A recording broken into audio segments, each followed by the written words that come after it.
ثم أنزل عليكم من بعد الغم أمنة نعاسا يغشى طائفة منكم وطائفة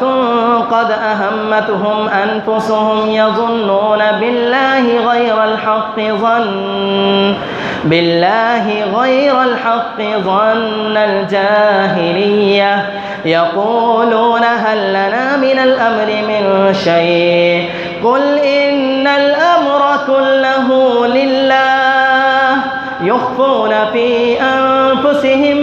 ما لا يبدون لك يقولون لو كان لنا من الأمر شيء ما قتلنا هاهنا قل لو كنتم في بيوتكم لبرز الذين كتب عليهم القتل إلى مضاجعهم وليبتلي الله ما في صدوركم وليمحص ما في قلوبكم والله عليم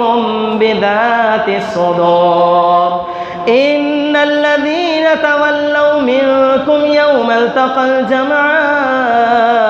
إنما استذلهم الشيطان ببعض ما كسبوا ولقد عفى الله عنهم إن الله غفور حليم يا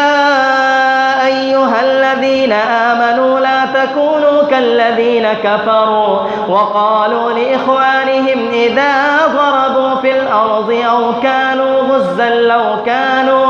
غزا لو كانوا عندنا ما ماتوا وما قتلوا ليجعل الله ذلك حسرة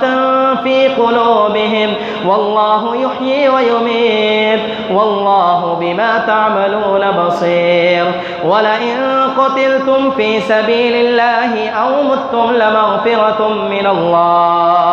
من الله ورحمة خير مما يجمعون ولئن متم أو قتلتم لإلى الله تحشرون.